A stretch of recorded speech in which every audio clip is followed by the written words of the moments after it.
चलिए आज एक ऐसी कहानी में उतरते हैं, एक कहानी आस्था की, टकराव की और एक ऐसी विरासत की जिसने आगे चलकर दुनिया का नक्शा ही बदल दिया।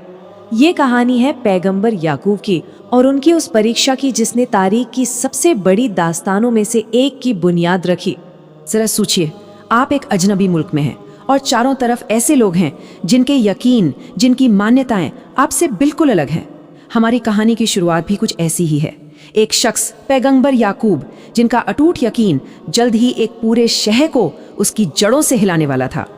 ये शहर है फद्दान, एक हलचल भरा शहर जहां लोगों की जिंदगी आसमान के इशारों पर चलती है। मतलब यहाँ सितारे सिर्फ रात में चमकने वाली चीजें नहीं हैं, नहीं, वो तो देवता हैं। लोग उनकी पूजा करते हैं मोक्ष और तरक्की के लिए। लेकिन सोचिए क्या होता है जब इस जमे जमाए सिस्टम में एक नया ख्याल दाखिल हो जाए, जब एक अनदेखे बनाने वाले पर यकीन कई सारी मूर्तियों की पूजा से टकराता है। तो जो चिंगारियां उठती है ना, वो सिर्फ रोशनी नहीं करती, वो सब कुछ जलाकर राख कर देने का खतरा पैदा कर देती हैं। तो ये जो टकराव था, ये कोई रातों रात नहीं हुआ। इसकी शुरुआत हुई एक अकेली घटना से, एक ऐसा पल जिसने अंदर ही अंदर सुलग रहे तनाव में जैसे आग लगा दी। और फिर मान्यताओं की सीधी टक्कर शुरू हो गई। फद्दान में पूजा का जो मेन सेंटर था वो थी इश्तार, एक देवी जिसकी पहचान एक सितारे से थी और जिसे पत्थर की मूर्तों में गढ़ा गया था। अब इसी मूर्तियों की दुनिया में पैगंबर याकूब, जिन्हें हम जैकब के नाम से भी जानते हैं, वो एक बिल्कुल ही अलग पैगाम लेकर आते हैं। और चिंगारी भड़कती है एक चमत्कार से। हुआ ये कि एक बच्चा ठीक हो गया। तो याकूब ने इसका श्रेय पत्थर की मूर्ति को नहीं दिया, बल्कि इसका रुख एक अनदेखी ताकत की तरफ मोड़ दिया, अपने पूर्वज इब्राहिम के एक खुदा की तरफ। बस उनका ये एक कदम फद्दान के लोगों की हर उस मान्यता पर सवाल खड़ा कर गया जिसे वो सच मानते आए थे।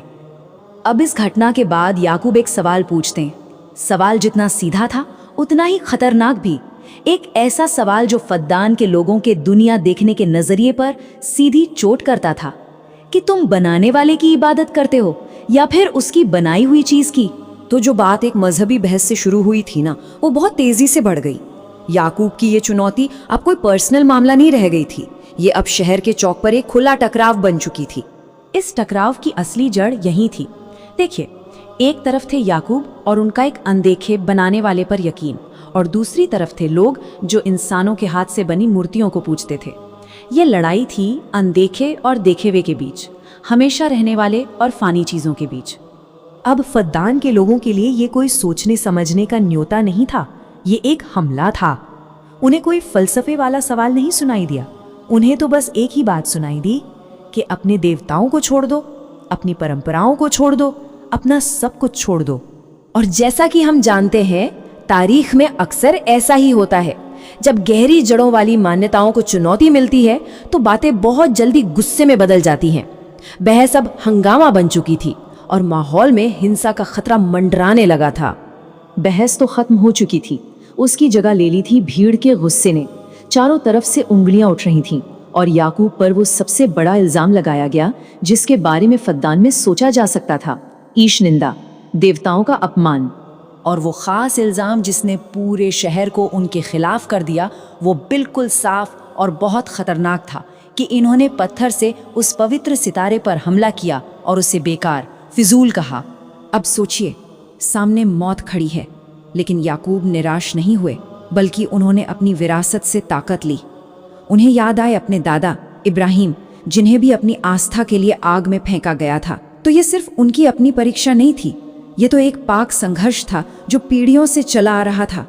और ठीक उसी वक्त जब लग रहा था कि अब कुछ भी हो सकता है, जब आग की लपटें ऊंची उठने को थीं, भीड़ में से एक शख्स आगे आया। एक ऐसा आदमी जिसके पास हालात का रुख मोड़ने की ताकत थी। ये शख्स था लाबान, शहर का हाकिम यानी शासक, और याकूब का सगा चाचा भी। अब वो एक अजीब कश्मकश में फंस गया। एक तरफ भीड़ को शांत करने की जिम्मेदारी और दूसरी तरफ अपने ही भांजे की हिफाजत करने का खानदानी फर्ज।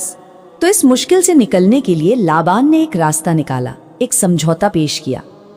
उन्होंने याकूब को मौत की सजा नहीं दी, बल्कि शांति भंग करने के जुर्म में 500 दिनार का भारी जुर्माना लगा दिया।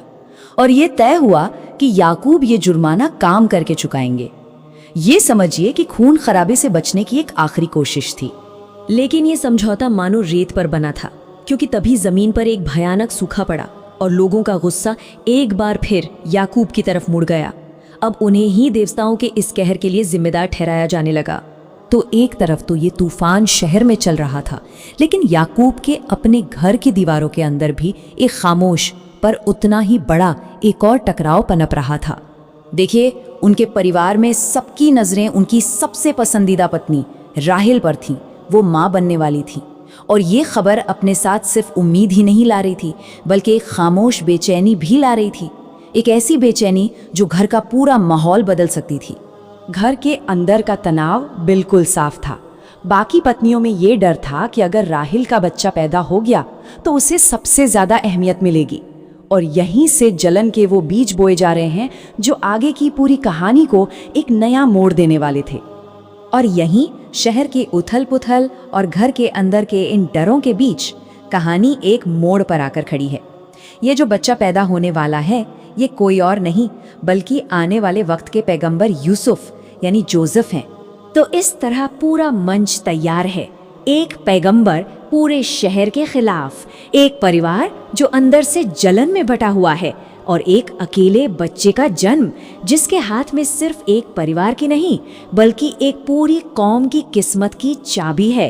अब सवाल बस ये है, क्या उसका आना इन सबको जोड़ेगा या फिर तोड़ कर रख देगा?